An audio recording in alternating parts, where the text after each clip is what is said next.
A cultura é o ponto de partida da civilização. Sem dúvida, posso dizer isso, é um dos melhores livros que eu já li.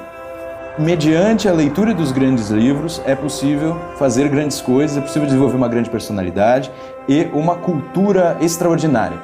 We have been saying, again, that the key goal of these authors was always to focus on what's good, bad, just, unjust. Ele é um dos maiores líderes jacobinos da Revolução Francesa e ele que vai matar 40 mil em praça pública, porque são os inimigos do povo. Só para vocês verem como as teorias filosóficas impactam as práticas políticas.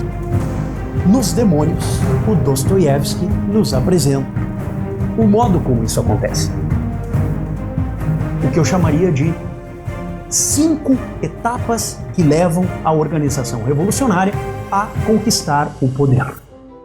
E ele narra passo a passo, equiparando os processos de colonização. Então, a viagem dos espanhóis e a viagem dos ingleses, depois a conquista do território, o encontro com os povos indígenas, como foi para um, como foi para o outro. O que Sócrates queria não era nem um compartilhamento de ideias, ou seja, uma espécie de troca, né? Um traz um pouco, o outro traz outro. Era, na verdade, um descobrir algo novo juntos, por meio do diálogo.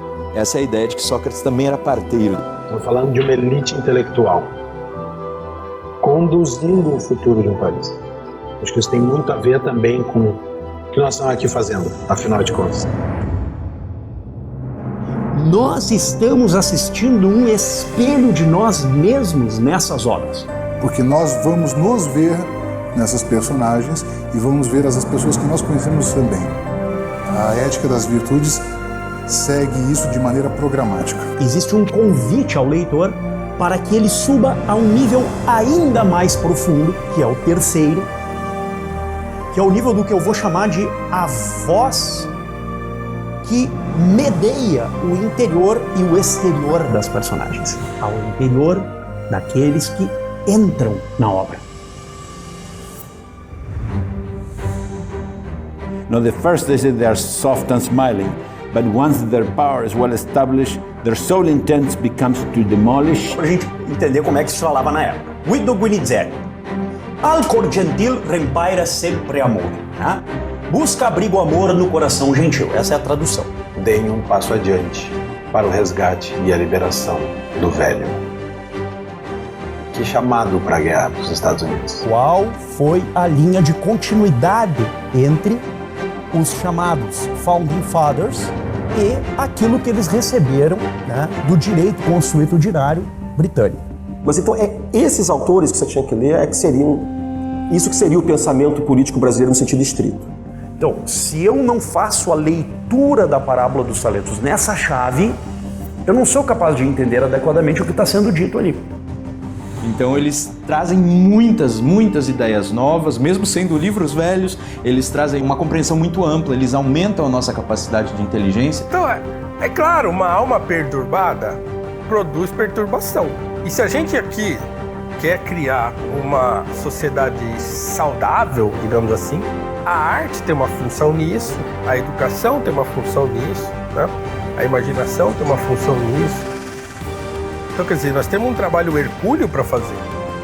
E eu espero que ingressar no núcleo de formação ajude com essa tentativa que a gente está fazendo de todos os jeitos e falar assim, cara, vamos levar a alta cultura adiante, vamos levar o estudo das coisas adiante, não vamos ficar nessa caixinha presa que venderam pra gente.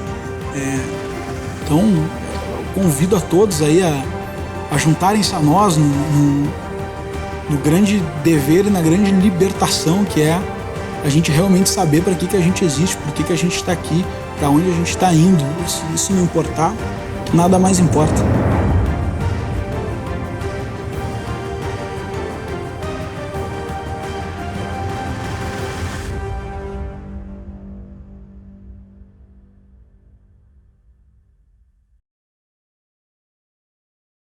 Eu estourei um pouco o tempo, nós temos 3 perguntas que vieram pela internet, depois vou responder aqui. Quem estiver em casa, por gentileza, já com o avançado da hora, abram um uísque, uma cerveja. Não quero parecer um borracho aqui, sugerindo sempre que bebo, mas Dizem que o Benjamin Franklin exagerava às vezes. Sheila, já que na época da independência o rei não decidia nada sozinho, pois tinha seu poder limitado pela Magna Carta e sucessivamente, de quem foi a culpa pelo mau governo em relação à colônia? Excelente pergunta. Eu mostrei aqui na Declaração de Independência uma série de condenações ao rei. O rei fez isso, o rei fez aquilo. Por que fala o rei? Na verdade, foi o primeiro-ministro. Foi o primeiro-ministro do rei George III.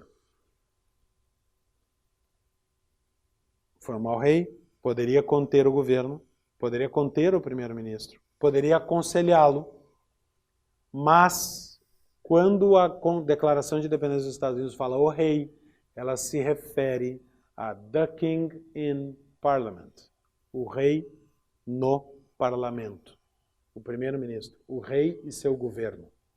É verdade que, também pela Constituição Britânica, as relações internacionais e a política para as colônias dependiam muito do rei. Ele tinha uma voz ativa. Poderia vetar ou sancionar as leis, sancionava. Então ele teve culpa sim, mas, ao fim e ao cabo, o governo inglês, através do primeiro-ministro, teve também elevadíssima culpa, e o primeiro-ministro à época era, eu anotei, alguém lembra? William Pitt, não, o Pitt era um Whig, né? O Pitt era nosso, o William Pitt, era, mas deixa eu... Foi, mas mais para frente. List of... tem o Pitt the Young. List of British Prime Ministers. Um exercício inútil de cultura inútil também.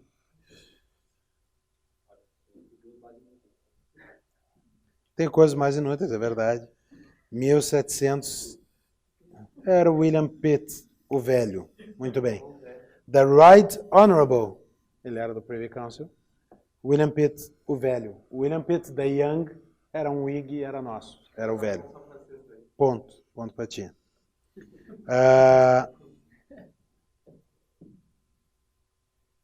Lord North. Isso aqui é a data, muito bem. Não, senhora. Eu olhei a data que ele nasceu. Lord North. Lord North. The Right Honorable Frederick North. Lord North. De 1774 a 1780. Pitt o Velho. Só para satisfazer a nossa... Ele foi em 1768. Tá no Google, gente. Tá no Wikipedia. Vamos ficar gastando tempo aqui. Mais uma pergunta, vou fazer essa da internet antes. Roberto, quais eram as 13 colônias? Tá de pegadinha comigo, né? Eu disse que eu nunca lembro os 7 anões. Aí, como eu li isso aqui antes, tá aqui. Essa era uma das bandeiras revolucionárias. Todo mundo sabe aquela da... Espera, antes, não olhem para cá. Espera aí. Pronto. Todo mundo sabe a da cobrinha enrolada, que é Don't tread on me, não pise em mim. Uma cascavel. Essa aqui era outra de cobrinha. A cobrinha é muito presente no imaginário visual da Revolução Americana, porque era um animal nativo dos Estados Unidos. Cascavel era um animal nativo dos Estados Unidos e que atacava quando era provocado. Então tá aqui. Continua. Georgia, South Carolina, North Carolina, Virginia, Massachusetts, Pensilvânia, New Jersey, New York, New England. Então aí as 13 colônias. Unite or die. Isso é da unam-se ou morram. Então tá aqui. Georgia, South Carolina, North Carolina, Virginia, Massachusetts, Pensilvânia, New Jersey, New York e New England. Essas eram as primeiras 9. Tá, eu sabia, né, cara? Tem uma versão com as 13.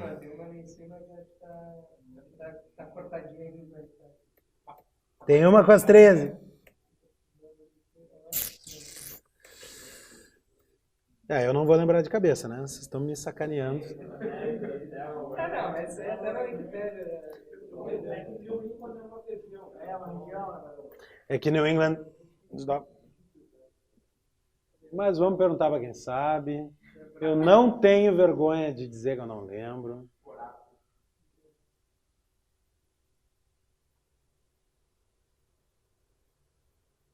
Bah.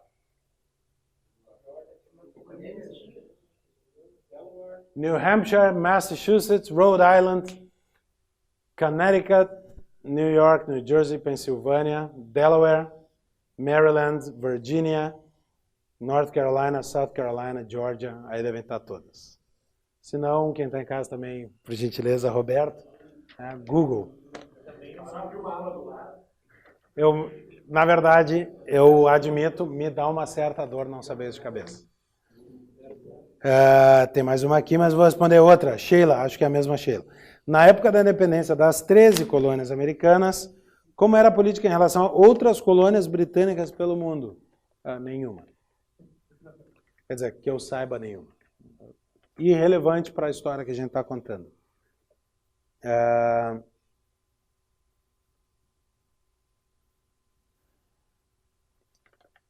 A Inglaterra teve muitas colônias conquistadas, portanto, não diretamente herdeiras da tradição britânica como uma colônia plantada. No começo, os documentos da coroa, de 1607, ali, tratavam as colônias com a expressão plantation. A colônia era plantation, não no sentido de plantação, agricultura, mas no sentido de uma plantation era a expressão para colônia. Isso vem desde das plantations na Irlanda, quando os ingleses decidiram aumentar a população da Irlanda fazendo plantations, a ideia de plantar gente lá. Tem mais uma pergunta? Rafa Lima. Rafa Lima sabe tudo, por que está me perguntando? Para o Ricardo falar do Edmund Burke no parlamento inglês defendendo os colonos. O Burke era... Pode falar... Não vou falar palavrão porque está gravado. É o ponto em que o conservadorismo encontra o liberalismo, né? Nessa relação de Burke com os revolucionários. Burke é um defensor na Inglaterra dizendo exatamente isso, que o que os americanos estavam fazendo era o que os antepassados ingleses haviam feito. Estavam continuando a tradição britânica e a defesa dos direitos dos ingleses. No parlamento inglês fazia essa defesa. Ele tinha essa relação também de trocar cartas com as colônias. E falando em trocar cartas, boa parte do que a gente falou aqui, que vocês podem assistir no John Adams, o seriado que tem no HBO, foi possível reconstruir a história em detalhe. Por exemplo, que quando foi aprovada a Declaração de Independência ficou silêncio na sala, ninguém comemorou, porque isso estava numa carta que o John Adams escreveu para sua esposa. E essas cartas foram guardadas. Infelizmente, as cartas do George Washington para Martha Washington foram queimadas por ela, quando ele morreu. Não ficaram para a história, mas essas cartas trocadas do John Adams com o Thomas Jefferson, do John Adams com a esposa dele, essas correspondências são parte fundamental da reconstrução da história dessa época. E as cartas do John Adams para o Thomas Jefferson são, assim, uma delícia de ler, porque ainda por cima são muito bem escritas. Chega a dar gosto sentar e ler as cartas. Aliás, curiosidade aí para encerrar. Não sei, tem perguntas? Vou guardar a curiosidade para encerrar mesmo. Tem uma ali, uma aqui e uma aqui. É uma parte, não é uma pergunta. Como é que é essa história da morte dos dois? É o que eu ia contar, tia. Tá, deixa pra depois. Vou contar. O John Adams, durante um bom tempo, teve uma relação de rivalidade com o Thomas Jefferson. Isso por questões ideológicas, de comando de governo, e por um certo ciúme que ele tinha do Thomas Jefferson, para ser franco. O Adams foi embaixador na França e na Europa, voltou sem sucesso. O Thomas Jefferson teve sucesso. Depois o Adams perdeu uma eleição para o Thomas Jefferson, nunca perdoou ele por isso. Ele queria a reeleição, perdeu para o Thomas Jefferson, sempre brigaram. Brigaram, deixaram de se falar e depois voltaram a se falar e viraram confidentes e melhores amigos e trocaram cartas até morrer. Os dois, Thomas Jefferson e John Adams, foram os dois últimos signatários da Declaração de Independência a morrer. Eles morreram os dois no mesmo dia. Eles morreram os dois no dia 4 de julho de 1826, no dia em que a Declaração de Independência completava 50 anos. Os dois. A quilômetros de distância um do outro. E a última frase de John Adams, quando ele morreu, já delirante, acordou e disse: Thomas Jefferson vive. E morreu. E o Jefferson tinha morrido poucas horas antes. Curioso? Eu ia acabar com isso, mas agora tu estragou. Qual foi o trato com a França para a França ajudar a independência? Não foi assim de... A Inglaterra tinha soldados alemães, os essenos, e os americanos contavam com soldados franceses. A pergunta foi qual é o trato com a França. Primeiro, pagamento em dinheiro, em caso de vitória. Segundo, a França não precisava de muita desculpa para brigar com a Inglaterra. Se odiavam, Guerra dos 100 anos, história terrível. E tinha uma disputa por terreno. Naquela época da Revolução, a França tinha a colônia da Louisiana, a terra de Luís. Luís, o rei da França. Louis. Por isso é Louis, com O-U e S. A França tinha interesses coloniais também na América do Norte e queria barrar o domínio inglês, achando que se protegeria assim. Depois, ainda Espanha e França, a guerra, e Napoleão, a Louisiana virou francesa, depois Napoleão invade a França, a Espanha retoma a Louisiana e, por fim, o Thomas Jefferson, em 1813, compra a Louisiana, que hoje ali tem vários estados do sul dos Estados Unidos, que estão Tennessee, que estão na antiga Louisiana, que era um terço dos Estados Unidos. Mas, basicamente, era um conflito por domínio colonial do Novo Mundo. A França querendo garantir espaço na América e conter os ingleses. A questão dos loyalistas, Baita história também é falar um pouco dos americanos que foram contra a Revolução. Não vai dar tempo de aprofundar, mas vários fugiram para o Canadá, nos lembra. Tem a história do grande traidor Benedict Arnold, que era um dos Sons of Liberty, aquele grupo de Boston, depois lutou a guerra ao lado dos ingleses, até hoje. Vem isso se prestar atenção, vai ver isso em vários filmes americanos. Sinônimo de traidor, Benedict Arnold. O cara que traiu porque era do Sons of Liberty e passou a defender a colônia.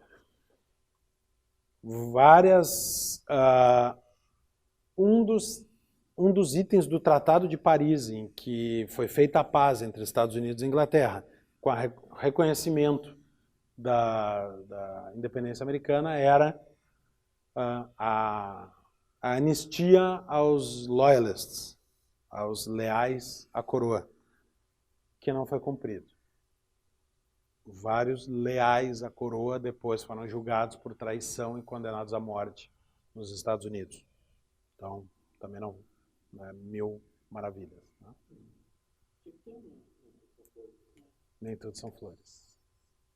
Guerra. Guerra é guerra.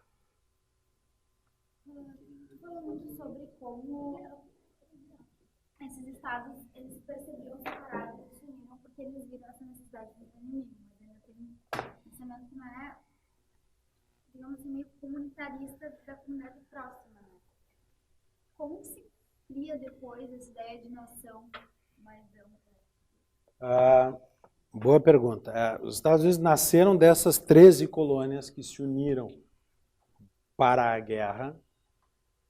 E como isso virou depois um só país? Tá? Isso foi na transição dos Articles of Confederation, que foi a primeira tentativa de governo que eles fizeram, que era uma confederação. É fácil de entender isso quando a gente fala time de futebol, né? Tem o time, tem a federação do seu estado e a Confederação Brasileira de Futebol. Era para ser uma confederação que reúne federações. Só que lá era assim, a confederação era assim e o poder local era assim. Muito pouco poder concentrado na União. Isso só mudou com o fracasso desse modelo de governo. Ele foi testado e fracassou. O George Washington governou sob este módulo e, indagado certa vez sobre por que isso aqui não funcionou, ele respondeu com 2 palavras. No money.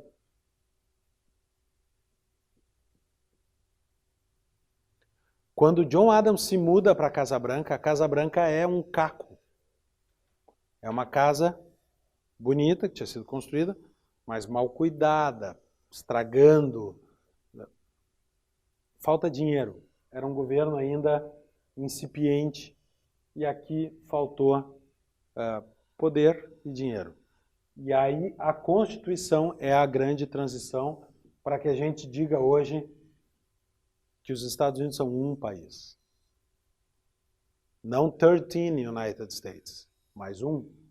Foi a Constituição Americana de 1787 que criou a ideia de um país com um presidente.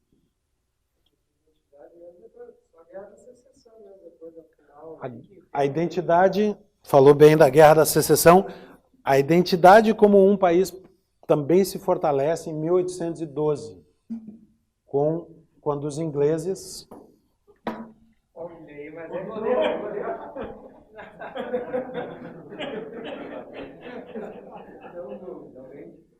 A Guerra de 1812, quando os ingleses invadem de novo os Estados Unidos e tentam recuperar as colônias.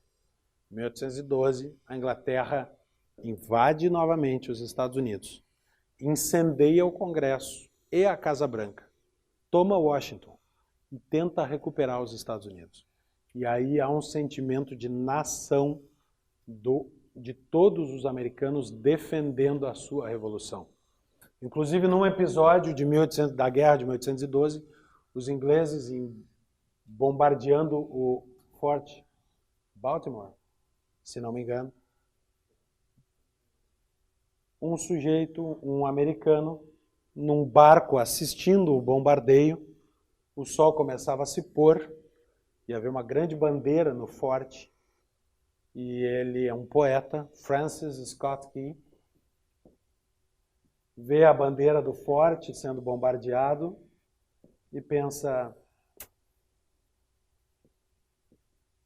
se amanhã de manhã aquela bandeira ainda estiver ali, é sinal que nós vamos vencer essa guerra. E os ingleses bombardeando durante a noite inteira. E ele escreve um poema que diz: ó, diga, você pode ver na luz clara do amanhecer aquilo que tão orgulhosamente nós saudamos, a bandeira, na última luz do pôr do sol? Oh, say, can you see by the dawn's early light what so proudly we hailed at the twilight's last gleaming? Aquela cujas largas faixas, whose broad stripes and the bright stars, estrelas brilhosas. Você pode ver de manhã aquela luz, né? And the rocket's red glare, e a luz vermelha dos foguetes, and the bombs bursting in air, e as bombas explodindo no ar, gave proof through the night, deram prova durante a noite, that our flag was still there, que a nossa bandeira ainda estava lá. Ó, diga, você pode ver, oh, say, can you see? Oh, say, does that star-spangled banner yet wave? Aquela bandeira estrelada e listrada ainda tremula? Or the land of the free, sobre a terra dos livres, and the home of the brave, e o lar dos bravos. Francis Scott Key escreve um poema no barco vendo o forte ser bombardeado, que vira o hino dos Estados Unidos. Então, para te dizer, quando nasce essa identidade de nação, eu te diria, na guerra de 1812, na resistência à reinvasão britânica. E tu falou muito como eles escolheram a tradição britânica, né? Como eles se comportaram também como ingleses. Tu tem também aqui um sincretismo com a cultura indígena local, não? Boa pergunta. Virou Boa pergunta. E um bom contraste. A pergunta dela, para quem está em casa ainda, não dormiu, acorda, pessoal. Pelo menos hoje não tinha jogo do Grêmio. A pergunta foi se houve algum secretismo, alguma absorção da cultura indígena por estes americanos ou foi estritamente inglês.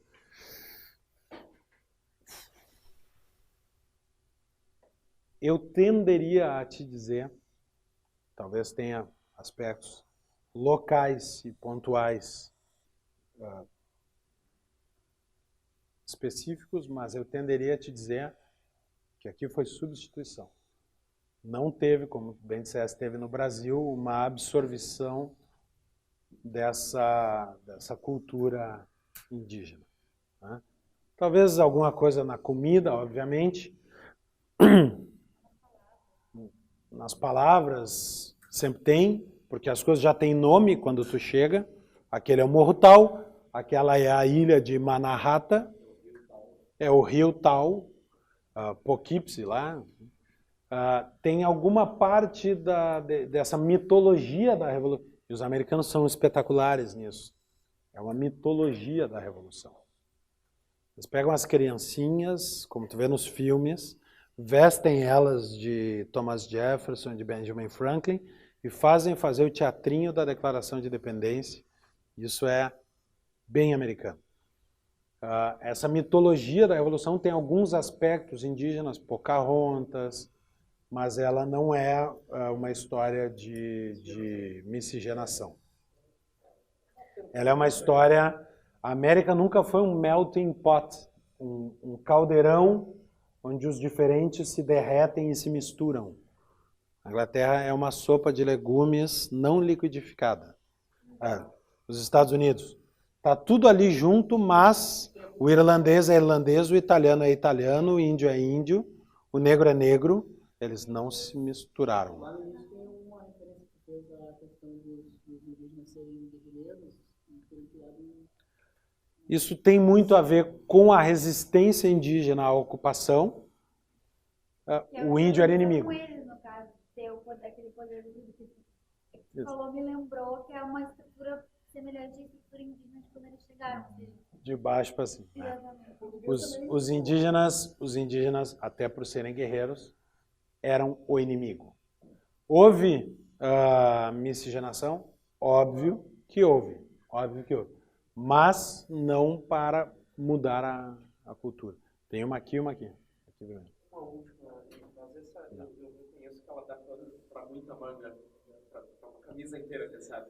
Mas a questão do debate ali dos Federalist Papers, e na época também tinha os Anti-Federalist Papers.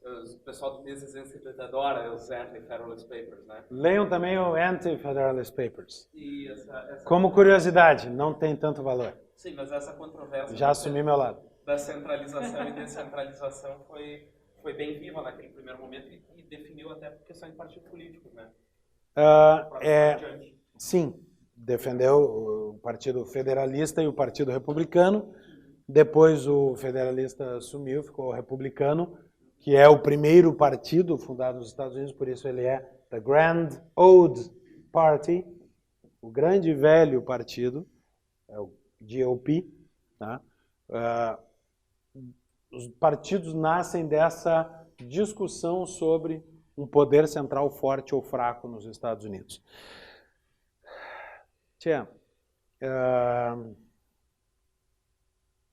Eu acho, o pessoal do Mises Institute fala muito do Anti-Federalist Papers.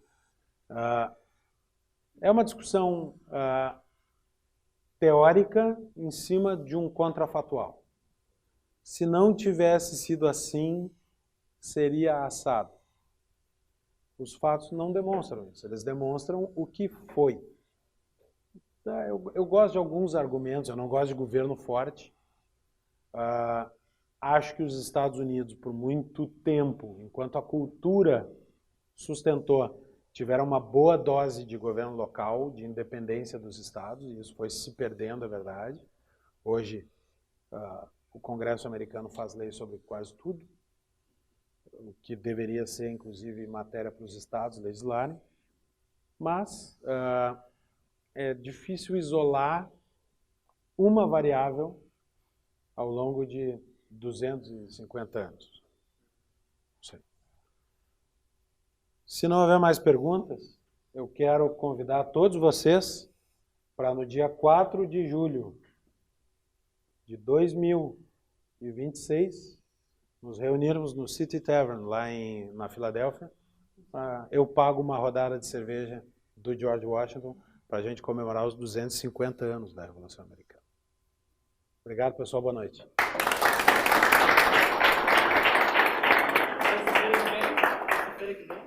Terça-feira que vem, França. E é ao contrário do que nós falamos até aqui.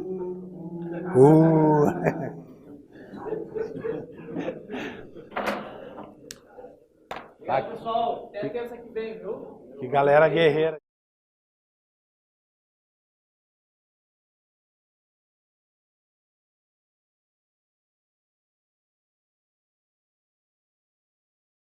Qual é o grande problema da educação hoje? Os pais não sabem ser pais. Os pais não sabem educar corretamente seus filhos. A primeira metáfora que eu gosto de usar é que a criança é uma semente. Enquanto é frágil e praticamente dotada de absolutamente nada, eu vejo muita força, muita potência por construir. Ser, fazer e ter é a sequência lógica de um bom desenvolvimento da criança e do ser humano. E é isso que é a obrigação do adulto. Essa é a obrigação dos pais, auxiliar nessa construção de um ente forte. E é exatamente o que não acontece na maioria das vezes. 80% do aluno do terceiro ano do ensino médio não sabe o que quer. É um fracasso educacional evidente. No Brasil, mataram a educação. Basta ver, por exemplo, os artigos que saem na Folha de São Paulo, Estadão, Zero Hora, etc. E você vai ver a miséria intelectual da qual nós padecemos hoje. Os jovens que largam os estudos, 71% não tem pai em casa. Criança com desordem de comportamento, 85% não tem pai em casa. Grávidas adolescentes, 71% não tem pai em casa. O pai é importante? A origem da nossa prática moral ou ética pessoal sempre é a prática moral dos grupos em que nós somos educados ou a que nós pertencemos. A começar pela família. Quando você abre mão da responsabilidade, olha, pode ter certeza uma coisa, outra pessoa vai vir e vai ensinar.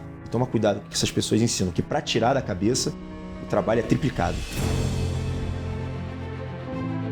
Ex-ducare é aquilo que se dirige para o exterior.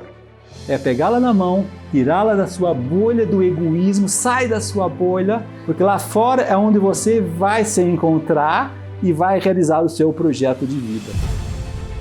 Toda ideia de liberdade na civilização ocidental nasce atrelada a uma ética das virtudes. O caminho para chegar a essa meta são as virtudes. É adquirindo virtudes que nós chegaremos a ser felizes. Basicamente é isso. Uma criança que então não é educada nas virtudes, ela nunca vai descobrir, afinal, para que eu existo? Porque, como dizia Santo Agostinho, aquela alma nova que nasce aqui, a missão dela é trazer algo novo. Quando você não quer determinar a diretriz do seu filho, o que você está evitando é também a sua própria responsabilidade. Os gregos nos legaram uma lição absolutamente fundamental para a civilização humana, que é: a educação é pressuposto para a liberdade. E qual é o primeiro estímulo que uma criança precisa nos primeiros anos? A fala. A criança precisa te ouvir.